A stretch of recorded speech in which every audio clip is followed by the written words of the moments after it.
With us, an eyewitness who is a professor of maths at the Utah Valley University has given a statement saying that he was inside his office when he heard that Charlie Kirk had been shot.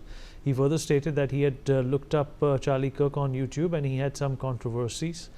He then stated that this was no excuse for gun violence. Listen it.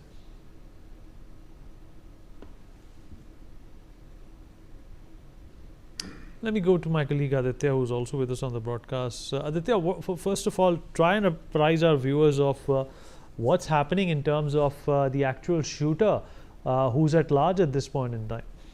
Well, absolutely. You know, as far as the shooter is concerned, the entire police and investigative agencies are in full swing. You know, taking the preliminary investigation to a next level so that the culprit can be caught as soon as possible, because it is a very heinous crime that has been happened. He had publicly shot Charlie Kirk in public at an event in Utah University. So at this juncture, all the efforts are being made by the Federal Bureau of FBI and other investigative agencies.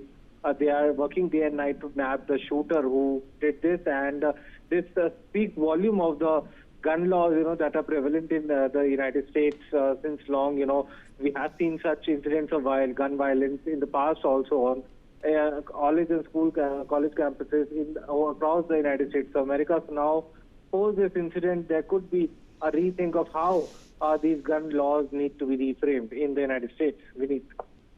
Right, and Gautam, this also, you know, sheds some sort of a light, or the lack of it, when it comes to the security of these high-profile leaders in the United States. If you remember, right before Donald Trump's election to the presidency a second time, he was also the target of an attempted assassination. In fact, the bullet whizzed by him and missed him by a few millimeters.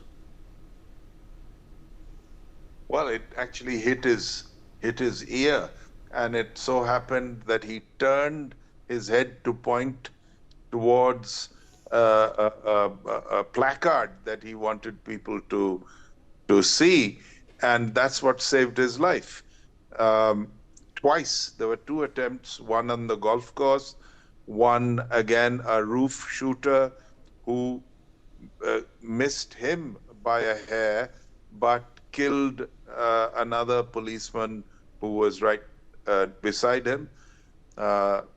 This is despite Secret Service, you know, protection. And the second time, they're still trying to figure out who was behind the shooter who was lurking in the bushes in the golf course. And Trump was basically a few yards away, approaching where the shooter was hiding. Trump is definitely vulnerable. He, as president, of course, has the best security in the whole country, and possibly that will save his life. But when it comes to a person like Kirk, who is an activist and is relatively junior in the Republican Party, I don't think he had much by way of you know, professional protection. And he was, after all, addressing a university crowd in a Midwestern area like Utah. It's anybody besides the most highly protected in the United States is vulnerable. And even they, you know, because it is a democracy and they move around a lot and they meet people in small gatherings as well as in sort of formal speech settings, they are vulnerable all the time. If you are out there, you are a target. You can be killed. This is the American way. All right. Gautam, thank you for joining us. Appreciate it.